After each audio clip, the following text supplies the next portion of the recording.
Hello, Transurfer and the Transurfing Curious. My name is Renee Garcia, and today on TransurfingTV, transfer chains. This is a topic that I haven't tackled yet.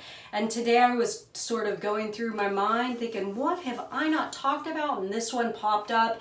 And it is so valuable, this lesson, because I've seen a lot of people, and it will include myself absolutely, that have started something but then didn't see how it was going to work out and gave up, right? Threw in the towel, forfeited, took another path. Now it's totally okay to take another path because something calls to you that's better, but when you interrupt the process of going down that path to your goal through your doors using this idea of the transfer chain, and you give up somewhere in between point A and point B, not because you found something better you like more, but because you felt defeated or couldn't see exactly how it was going to work, then you kind of lost out, right? It's about sticking with it and sort of pulling yourself along that transfer chain that will get you there without a shred of a doubt. Before I get started, remember to like this video and comment below. My world is taking care of me to enter my daily giveaway for my reprogramming stickers. And remember, teachable course, Reality 2.0 down below. Check it out, y'all. So the transfer chain. What is a transfer chain exactly before I start? Well, Vadim defines it as a consecutive path towards a goal in the alternative space. So we can't just say like, I want to be a doctor and then materialize that like certificate, right? Or whatever it is that you get when you're a doctor, award saying that you're a doctor, right? You have to follow a series of consecutive events to get there. And what most people do wrong is they decide that they have found their goal, and maybe it really is your goal, right? I've seen or heard of plenty of people giving up on goals actually intended for them because they declare they found their goal, they dive in, and then shortly after they say, wait a second, this isn't working, I don't know how I'm going to get from point A to point B, and they give up prematurely. So the way that I like to look at it is this. If you are in that alternatives flow, so you're in that river, right? You're flowing down that river, encountering all the things that you need to encounter along your way to get from point A to point B. What keeps you steady and what keeps you from just floating off into space or clutching onto a rock with too much importance levels is to hold on to that transfer chain and just sort of let yourself move steadily down that river, holding on to the one step at a time. So if I use myself as an example, I'll give my first business as an example, my jewelry business. So when I decided that I wanted to be a jewelry dealer, I knew that, inherently I knew it was going to be impossible for me to all of a sudden be at a trade show with a fancy booth and millions of dollars worth of jewelry in my inventory in the booth. It just doesn't work like that. So what's my first step? Well, in the transurfing modality, my first step is to acknowledge that that variation of reality does in fact exist, right? Then I have to educate myself on what it is that I want to learn about, what the profession's going to be, what my expertise is going to be.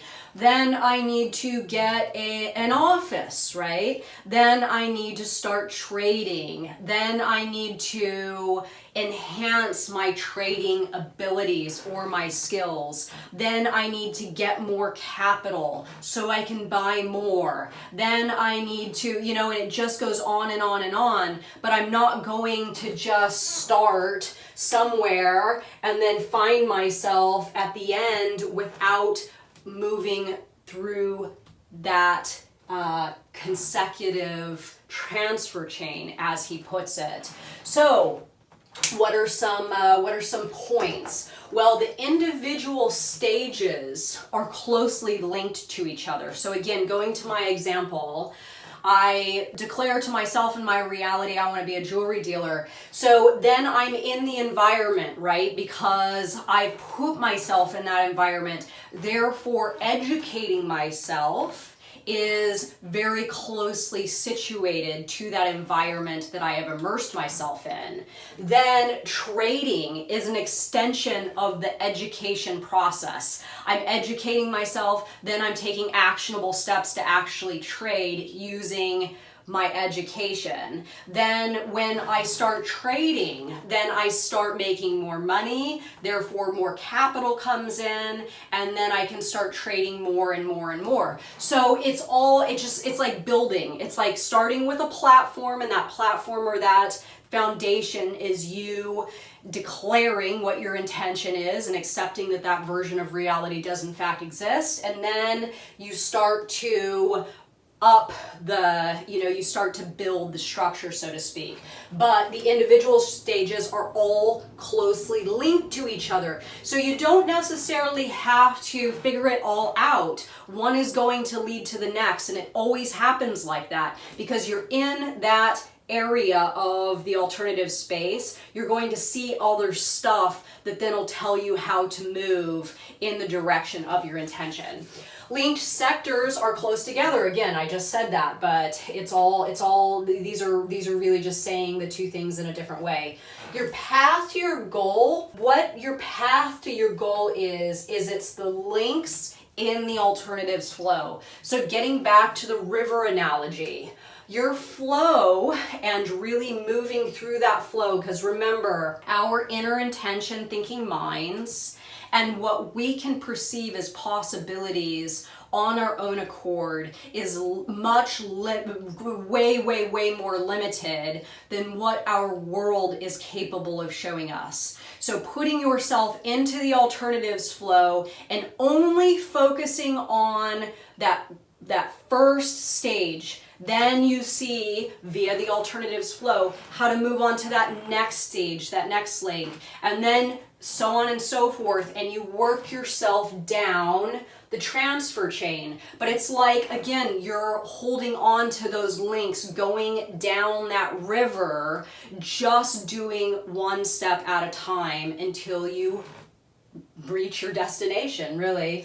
What Vadim Zeland says about visualization. So this is why I'm doing this video. I get asked a lot, well, what do I focus on? Do I focus on that end goal, visualizing that end goal, or do I focus on what I can do right now?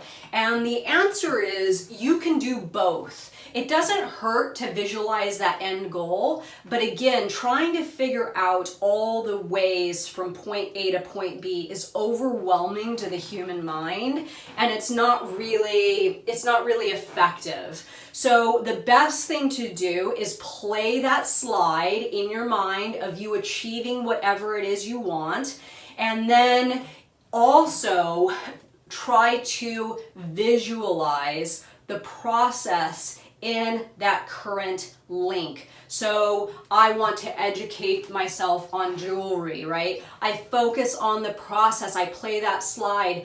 I am educated in the jewelry field. Then when I move on to the next one, okay, I'm building a name for myself. I visualize building a name for myself. Then I move on to the next one and the next one and the next one. And 15 years later, right, I've got a name for myself, I've got an inventory, I'm an expert in the field, and I have all these things, but I had to move myself along that transfer chain rather than just trying to become the big thing all at once and then throwing my hands up in the air because I didn't know how it was going to happen, which is what a lot of people do. So remember, individual stages are linked together. Linked sectors are close together, path to the goal equals the alternatives flow and the links in the alternative space. And then visualize at your current stage only. Again, it's okay to visualize the end, but really visualizing the stage is way more effective. So do you use this concept? Are you using this now? And do you think this will help you on your path to your goal if you are not utilizing this concept right now? Let me know your thoughts, everyone. And thank you so much for watching my video. Bye, guys.